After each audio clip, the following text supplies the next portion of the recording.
छत्रपती संभाजी महाराजांच्या पुतळ्याला उभारणी आधीच तडे गेलेले आहेत, त्यामुळे हा पुतळा जर अशाच पद्धतीने त्या ठिकाणी उभारला तर हा पुतळा सुद्धा कोसळण्याची भीती आहे आणि त्यामुळे सरकार आणखी एक पुतळा कोसळण्याची वाट बघतंय का असा सवाल या ठिकाणी उपस्थित होतोय। महापालिका आयुक्तांकडून ठेकेदाराला पाठीशी घालण्याचा प्रयत्न केला जातोय, तर सरकार ठेकेदारांवर कारवाई करणार की नाही असा सवाल शिवप्रेमी विचारतायत। पिंपरी चिंचवडमध्ये उभारण्यात येणाऱ्या छत्रपती संभाजी महाराजांच्या पुतळ्याला उभारणी आधीच तडे गेले आहेत, तर या प्रकरणी महापालिका प्रशासन ठेकेदाराला पाठीशी घालतंय।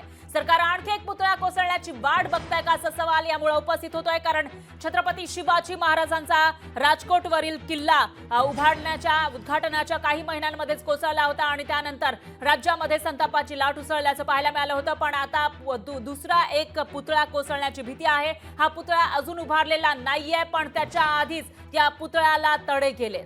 राष्ट्रवादी एसपीच्या विद्या चव्हाण यांच्याकडे त्याही आपल्यासोबत फोन लाईनवर जोडल्या गेल्या आहेत। विद्याताई, शिवरायांचा पुतळा कोसळलेला होता काही दिवसांपूर्वी आणि आता जेव्हा संभाजी महाराजांचा पुतळा उभारला जाणार आहे त्याच्या काही भागांना आतापासूनच तडे गेल्याचं दिसतंय। मुख्य म्हणजे महापालिका आयुक्त ठेकेदाराला पाठीशी घालताना दिसतायत, तुमची काय प्रतिक्रिया? नाही, म्हणजे पुतळ्यांमध्ये सुद्धा भ्रष्टाचार करणं ही आता या सरकारची काय नियत झाली आहे का काय कळत नाही। म्हणजे मला खूपच आश्चर्य वाटते।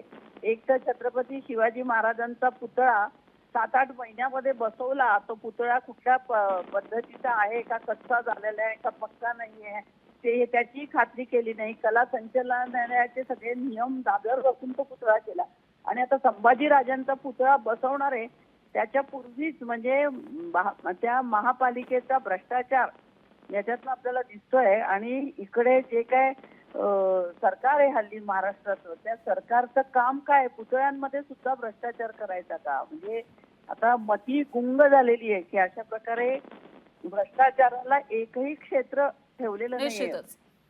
रस्त्यांचे भ्रष्टाचार तर रस्त्यांवर खड्डे तर आहेतच, आपण बघतोच आहे। म्हणजे नगर विकास खातं ज्या मुख्यमंत्र्यांकडे आहे त्यांची काहीच जबाबदारी नाहीये का?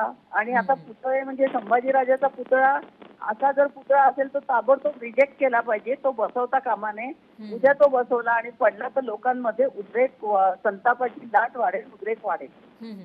विद्याताई, तुमचा मुद्दा लक्षात आला आहे, दरम्यान धन्यवाद तुम्ही दिलेल्या या प्रतिक्रियेसाठी।